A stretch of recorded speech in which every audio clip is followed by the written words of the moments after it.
سلام كبرات تخاتلتي نحجاب استدالو زيناتات إرتراويانون كاب ليبيا وطيوم مهلاوم أب مغلزة تقبر الدبدب إثيوبيا زوجاتو حدش حقتات أب سودان زولو كونتاتن بوريس جونسون عباي بريطانيا نا فرنسا زغربات أوعيتن كال إنزا دهسس كخونيو نا وتر تخاتلتي إذا channel نموخان دما سابسكرايب كتقبرو بخبري عدمكم أبز أوان بليبيا أب كبيت كونتات زركوبو إرتراويان زركوبون بشحد زغصور سدتنياتات كابتا هاجر زوص أول من قدي أب من داين تكالات ودو حورات هاجرات كحجزهم أبز أوعيتن نكلو حجي إرتراويان زركوبون زتمرصو نحدقا أمنا زتقالعو زخون سدتنياتات كاب ليبيا بنفاريت ناب عدد إليان كموصو توسينو خمزولة تقاليتو زم مبزحتهم دك أنستيو قولعون كومدما أب العليام قونات أو بدلات تفتسي مزفلتن هصوص حكمنا وحاجزاتن زاد اليوم زخونو 9 زبوص سدتنياتات أب عدد إليان نخلت عمد كتصنحو دحري دما كالف التحك رغبو كاب ليبيا ناب عدد إليان يمتفانيهم زلو كابزوم حجينا بعدد إليان زتبقسو أدغول عزو خونت إيرتراويت نسانا بليبيا بعمتك للتشحن 10 شوعتان كم زمتسقت بعال بيتخ أب بزي حقاويان أساقاقرتي أب قدم عينا كم استقتله أب تتحيزم لزنبور بوتا جنزب كفولو خطوات تباهيلهم كخفلو سلزي كقالو بزوح قفعتات كم زوردهم شعو نسانا يشوعاتو ورحت أنست كم زنبرت بحفشق أب بسهاران بليبيا خابت تمتس كبيت كونت كتحلف كم صنحت يا تزاريبا حجنا اذا ايرتراويت ادغولعه لكع كمتم كالوت نحدغا زتقالعو وي قدم حجي غونص او بدلات وريدوم تباهيلهم فتح رخيبم زلو سوداناويان ون زركبوم 9 سدتنياتات ناب عدد اليان كتمصيا كيلا زلا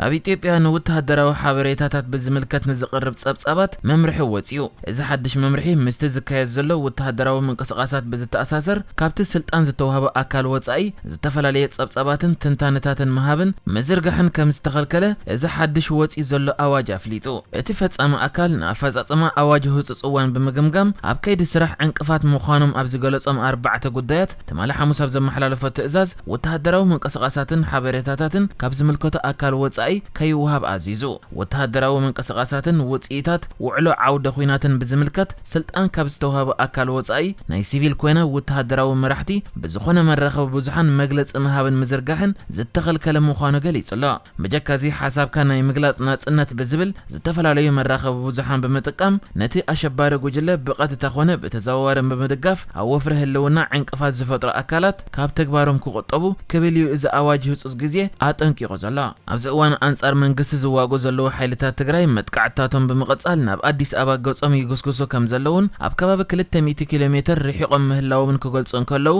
መንግስት ግና ነዚ ካብ ሐቅ ዝርሐቀ በመባል ይዝነጽጎ ቀዳማይ ሚኒስትር አብይ አህመድ ካብ ሶልስ ጀሚሩ ነቲ አንጻር ኃይልታት ትግራይ ዝካየድ ኩናት በአካል ንምምራሕ ናብ ግንባራት ከም ዝኸተተን ካልኦት ብዙሓት ውን ይስዕብዎ ምህላውን ይግለጽ መንግስት ቀዳማይ ሚኒስትር አብይ አህመድ ሃገሩ ደጋው ጸቅጥን ምትእትታው ሃገራት ምዕራብን ከም ዝበዝሓን ዝተዋደደ ጎስጋስ ሚዲያታት ይካየደላ ከም ዘሎን ይዝገልጽ እቲ አፈጻሚ ናይዚ አዋጅ ህጹስ ጊዜ ኪንዮ መዘርጋ ሓበሬታን መድረኸብ ብዙሓንን ካልኦት ክልተ ትእዛዛትን ከውጽን ከሎ ንሳቶም ውን ብዛዕባ ናይ መሰጋገር መንግስት ምስራትን ናይ ጸጥታ አካላት ናይ ወተሃደራዊ ልብሲ አጠቃቅማን ዝምልከቱ እዮም መንግስትን ህዝብን ኣብ ልዕሊ ህልውና ተሃገር ንዝተነብረ ዝበሎ መጥቃዕትን መቀላስ ስጉምቲ ኣብ ምውሳድ ከም ዝርከብ በመጥቃስ ነቲ አጋጣሚ በመጠቀም እቲ ሕገ መንግስታዊ ስርዓት ካብ ዝፈቀደ ወጻኢ መሰጋገር መንግስቲ ወይ ድማ ካልእ ሕጋዊ ዘይኮነ መንግስቲ ክንምስርቲና እናበሉ ኣብ ዝንቀሳቀሱ አካላት አድላይ ስጉም ተኸወሰድ አዚዙ በተወሰኸውን አባል አካላት ጸጥታ ዘይኮነ ሰብ ኣብ ዝኾነ ይኹን ኩነታት ቦታን ጊዜን ናይ ሰራዊት መከልኻል ናይ ፌደራል ፖሊስን ናይ ፍሉይ ሓይሊ ክልላትን ፖሊስን ወተሃደራዊ ልብሲ ምኽዳን ፍጹም ዝተኸልከለ ምዃኑ ተሓቢሩሎ ሓይልታት ጸጥታ ኣብ ልዕለቶም ነዚ 4 ትእዛዛት ዝጥሕሱ ሰባት አድላይ ስጉም ተኸወስዱ ከም ዝተኣዘዙ እቲ ኣፈጻሚ እዚ ኣዋጅ ህጹስ ጊዜ ኣፍሊጡሎ ናይ ኢትዮጵያ ኩናት ጌና ይቅጽል ከም ዘሎ ይገልጸሉ ኣብ ዘሎ እዋን ሎሙ ናብ ርእሰ ከተማ ትግራይ መቐለ በመንግስት ፌደራል ናይ ድሮን መጥቃዕቲ ተገይሩ ከም ዘሎ ተገሊጹ ወሃብ ቃል ሓይልታት ትግራይ ጌታቸው ረዳ ዘርጊሕዋ ኣብ ዘሎ ሓበሬታ ሎሙ ንግሆውን ሓንቲ ድሮን ኣብ ልዕሊ መንበሪ ኣባይቲ መጥቃዕቲ ፈጺማ ኣላ ኢሉ ክጽሕፍ እንከሎ ኣባል ፈጻሚ ስራሕ ህወሓት ዝኾነ ፕሮፌሰር ክንዳያ ገብረ ህይወት ድማ ሎሙ ንግሆ ኣብ መቐለ ኣብ ትቢ ዲያስፖራ ተባሂሉ ዝፍለጥ ጥቓ ቬት ካምፓስ ናይ ዩኒቨርሲቲ መቐለ ዘሎ መንበሪ ኣባይቲ ድሮን መጥቃዕቲ ተኻይድሎ ክሳብ ሕጂ ዝኾነ ናይ ሰብ መጉዳእቲ የለን ክልተ ህንጻታት ግን ብኸቢድ ተጎዲኦም ኣለው ብነበርትን መጥፋእቲ ሓውን መጥፋእን ስብርባር ንምልዓልን ጻዕሪ ይግበራሎ ክብል ድሮን መጥቃዕቲ ከም ዝገበረት ገሊጽሎ ከም ዝፍለጥ ቅድሚ ሕጂ እውን በተደጋጋሚ ኣብ መቐለ ናይ ነፈርትን ድሮን መጥቃዕቲ ተፈጺሙ ይፈልጥ እዩ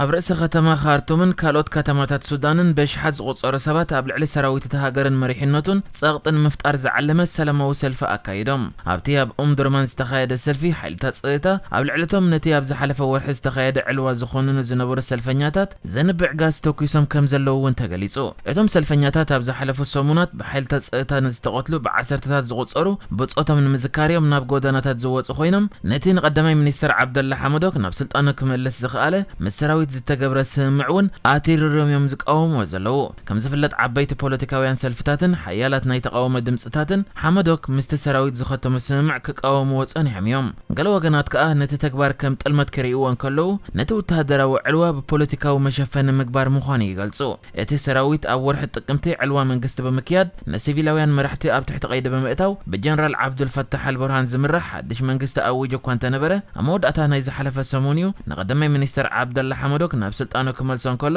ኣብ መንበሪ ገዝኡ ኣብ መሓዩር ዝጸንሐ ሐመዶክ ምስ መራሒት ዕልዋ ጀነራል ዓብዱልፈታሕ አልቡርሃን ሓድሽ ሓበራዊ ስምምዕ ስልጣን ከም ዝተፈራረመ ይዝከር። ብሰንኪ እቲ ዝተኻየደ ዕልዋ መንግስቲ ዝተለዓለ ተቃውሞን ናዕብን ብዙሓት ሰባት ከም ዝሞቱ ክግለጽ እንከሎ ቀዳማይ ሚኒስትር ዓብደላ ሐመዶክ ምርመራ ክካየድ ትእዛዝ ኣመሓላሊፉሎ። ቀዳማይ ሚኒስትር ዓብደላ ሐመዶክ ወተሃደራውያን መራሕቲ ድሕሪ እቲ ዘካየድዎ ዕልዋ ዝገበርዎ ለውጥታት ይግምግም ከም ዘለውን ኣፍሊጡ። ንሱ ኣብ ትሕቲ ቀይዲ ኣብ ዝነበረሉ እዋን ንዝተዋሃቦም መዝነታት ዳግመ ግምት ከም ዝገብረሎም ክገልጽ እንከሎ እቶም በቲ ዕልዋ ካብ መዝነቶም ከም ዝወርዱ ዝተገብሩ ሰበ ስልጣን መሰጋገሪ መንግስቲ ድማ ናብ ቦትኦም ክምለሱ ኣዚዙሎ። ቀዳማይ ሚኒስትር ዓባይ ብሪጣንያ ቦሪስ ጆንሰን ፈረንሳ ናብ ዓባይ ብሪጣንያ ንምእታው መትረብ እንግሊዝ ንዝሰግሩ ስደተኛታት መሊሳ ንምውሳድ ከተሰማማዕ ጸዊዑ። እቲ ቀዳማይ ሚኒስትር እቲ ኣብ ዝሓለፈ ረቡዕ 27 ሰባት ዝሞትሉ ዝሕዝን ፍጻመ ንኸይድገም ፈረንሳ ነቶም ስደተኛታት ብቕልጡፍ ከተጉዕዞም ዝጠልብ 5 ረቑሒታት ዘለዎ ደብዳቤ ናብ ፕሬዚደንት ኢማኑኤል ማክሮን ከም ዝጸሓፈ ተገሊጹ። ሰብ መዚ ዓባይ ብሪጣንያ ምስ ናይ ፈረንሳ መዘንኦም ሎሚ ኣብ ካለይ ክራኸቡ ከም ዝኾኑ ተሓቢሩሎ። ሚኒስትር ውሽጣዊ ጉዳያት ዓባይ ብሪጣንያ ፕሪቲ ፓቴል ኣብዚ ቀዳመ ሰንበት ኣብ ናይ መጻኢ ምትሕብባር ክልቲአን ሃገራት ንምዝታይ ምስ ናይ ፈረንሳ መዘናኣ ክትራኸብ እያ። እቲ ኣብ ዝሓለፈ ረቡዕ ዘጋጠመ ዝሕዝን ፍጻመ ኣብ መትረብ እንግሊዝ ኣብ ህይወት ሰባት ካብ ዘጋጠመ ሞት እቲ ዝዓበየ ህልቂት ምዃኑ ተገሊጹሎ። በቲ ዘጋጠመ ሓደጋ 17 ደቂ ተባዕትዮ፣ ሓንቲ ነፍሲ ጾር እትርከበን 7 ደቂ ኣንስትዮን 3 ህጻናትን ህይወቶም ሲኢኖም። ቀዳማይ ሚኒስትር ቦሪስ ጆንሰን ከዓ ኣብቲ ናብ ፕሬዚደንት ፈረንሳ ዝለኣኾ ደብዳቤ 5 ስጉምታት ክውሰዱ ጠሊቡሎ። እቲ ቀዳማይ ሚኒስትር ነቲ ሓደገኛ መትረብ ሰጊሮም ንዝመጹ ስደተኛታት ንምምላስ ምስ ፈረንሳ ዝግበር ውዕል ቀጥታውን ኣገዳስን ጽልዋ ክህልዎ እዩ ዝብል። እዚ ይኹን እምበር ብወገን ፈረንሳ እዞም ስጉምታት ንምቕባል ከቢድ ከም ዝኾነ ይዝገለጽ። ፕሬዚደንት ፈረንሳ ኢማኑኤል ማክሮን ስደተኛታት መትረብ እንግሊዝ ኣቋሪጾም ከይሰግሩ ብኸመይ ምግታእ ይከኣል ኣብ ዝብል ንምዝታይ ህጹጽ ኣኼባ ሚኒስትራት ኢሮጳ ክካየድ ጸዊዑሎ።